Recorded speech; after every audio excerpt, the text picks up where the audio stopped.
We believe there are four perspectives which make the G20Y Summit unique. First one is what I would call capacity building. The second one is impact. The third one is reputation. And fourth, networking.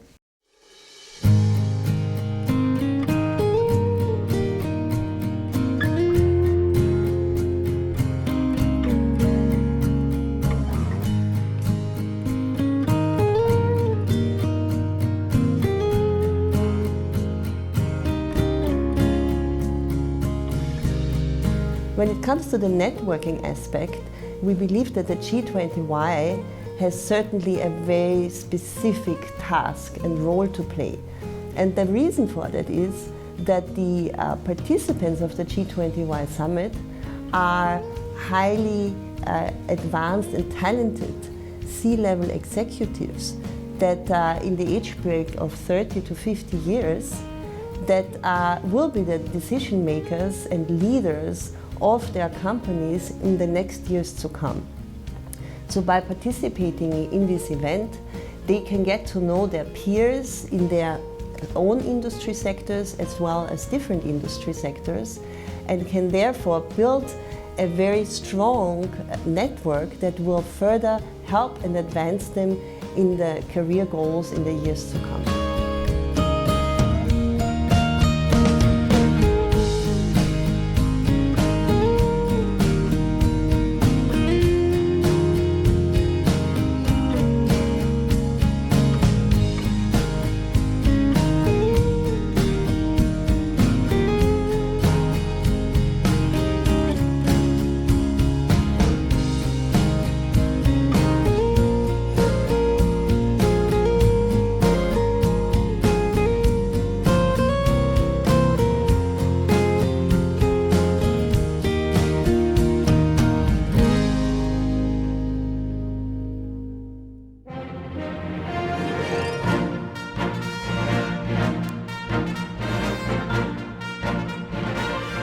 Regarding capacity building, what's really absolutely unique is that we have representatives, typically 100 to 120 people, coming from the largest companies in the world to meet at a G20Y Summit to talk about issues which are relevant for those respective industries.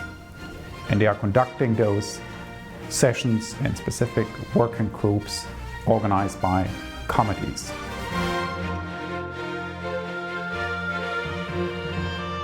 For me, the most important is what you, as a human being, you are going to get from the friction you will have during these days between yourself. The first thing for me is we have to trust in what we are saying. It's a question of courage. Have you the courage to tell to your boss, we are going in the wrong direction? Have you done that?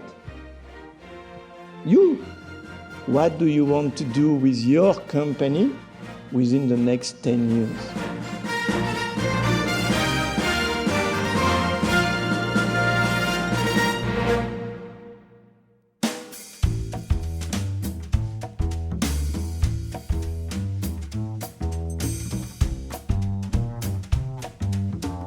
Me personally, I am a strong believer that a network of human beings and convinced human beings can do sometimes much more than big institutions or governments. The group of executives, and especially young executives from all over the world, if they join their efforts in some projects or in some topics, it can work much more efficiently than large institutions.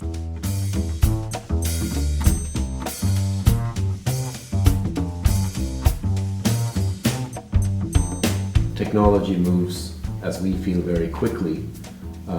Policymakers and regulatory bodies have a tendency to drag behind and often making inputs into regulations that could be clumsy or even, at worst, inhibit the power of innovation as technology moves forward. However, there are certain aspects of this digital revolution that comes in, for instance, privacy, or governments could step in and guarantee the privacy and the security of the privacy of the population in a country, for instance, rather than trying to ban or inhibit the development in the country.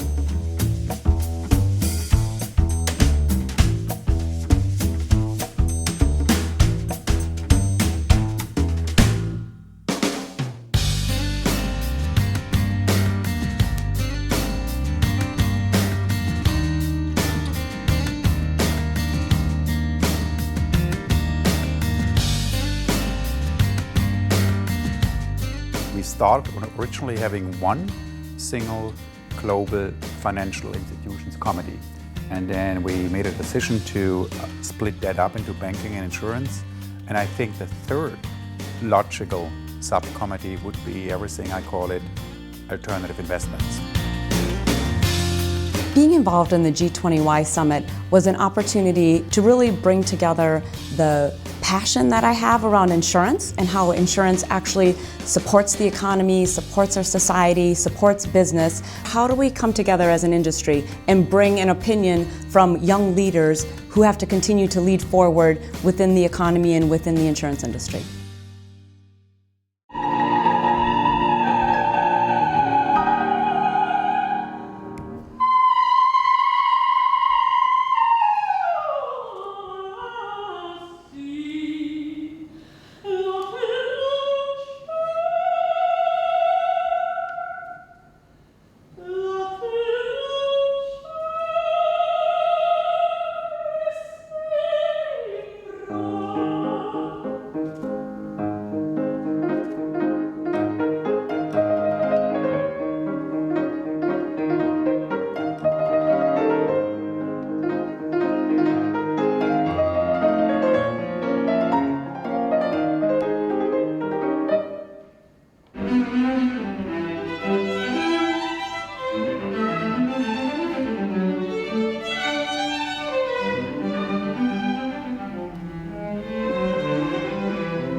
Ladies and gentlemen, Regina Aristotova, Timo Akepé, Julian Ehrenberg, Paul Edelman, Jan Schubert.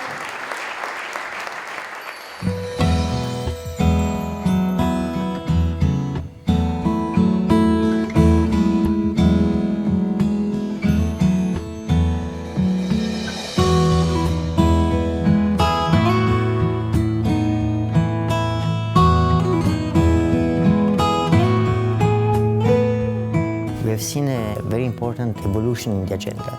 At the very beginning, the topic were about climate change, whether it was really an important issue or not, and about the oil and gas market. 5 years after, the global discussion really shifted to different topics. New technologies, new framework, new markets, etc.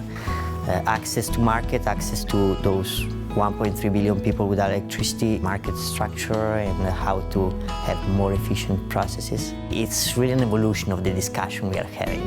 And as young generation, we find fresh ideas around this topic. It's very exciting. The impact is absolutely at the institution level, but there's huge impact, I think, to the individuals coming into an environment as enriching as this, engaging in good debate, having a freedom through which you can explore ideas and seek input, and then how that ultimately will get translated back into your own corporate context or government context or industry context, I think has a huge impact and a huge opportunity to make a big difference as well.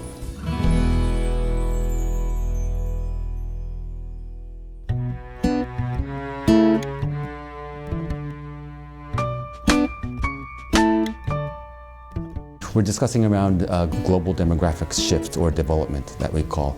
We believe that this is one of the fundamental issues that links to all the topics that we're talking about in this G20Y. The current population of 7 billion will soon become 9 billion in 2050. But it's a bit scary to think that it used to be 3 billion when I was born, and it used to be 1 billion only 100 years ago. We looked at what is the composition of that population going to be when we reach this 9 billion people mark. And what we found is the population is going to be quite older.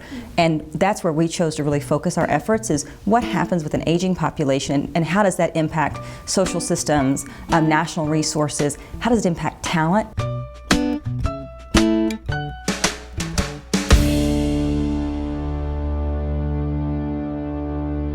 Impact. Impact has two components. The first one is that the final recommendations of the G20Y summit are going to be communicated in the final communique to a variety of international stakeholders, institutions, and associations.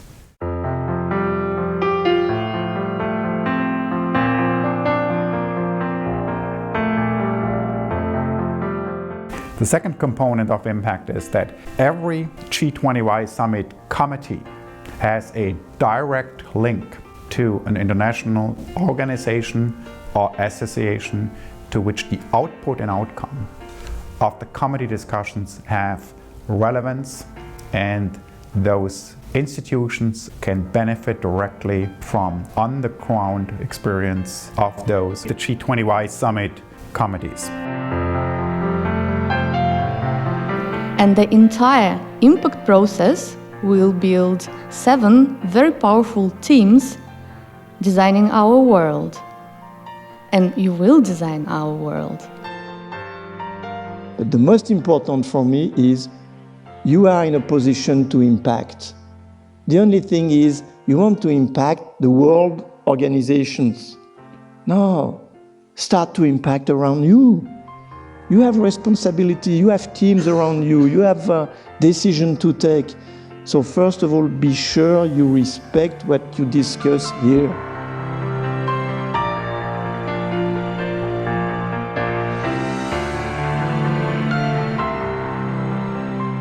By participating in the G20Y summit, this is a great opportunity for companies to further increase their reputation. They show that they support the vision, mission and objective of this great initiative. The participants of the G20Y summit can be very proud that they are part of this event. The reason for that is that they have undergone a very selective process and have been chosen by their own company's boards as being part of a team of the best and the brightest, and are being sent to this event to represent their respective companies.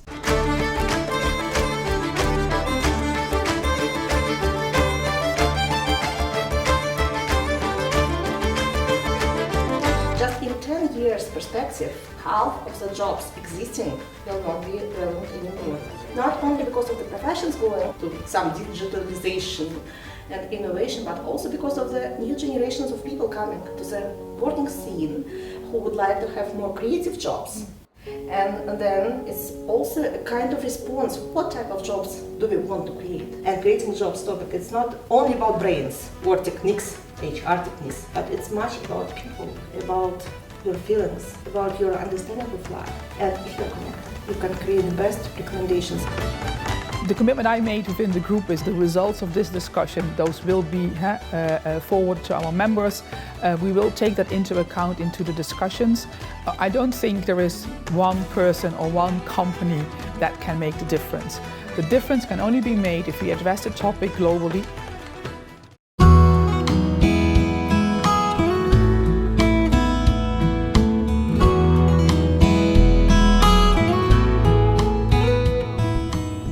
We are dealing with global food security. It's one of those subjects that, people choose them because they want to go for it, because they believe it is important, they want to make a difference. And we could feel that during the whole process. There's a tremendous paradox. You've got 800 million people who go hungry. You've got 2 billion people in the world who suffer from micronutrient deficiencies. You've got another billion of people who suffer from obesity. And at the same time, you've got 1/3 of the food that is produced in the world that never reaches anybody's stomach. The global food system has been tremendous at raising its productivity, but as you can see, we've got imbalances in the system. And it's only through cooperation between governments, it's only through public-private partnerships in places where we can have an impact that eventually will move the needle. But let's not remove the citizens from that debate on issues like food waste. Households, private individuals have a significant role to play as well.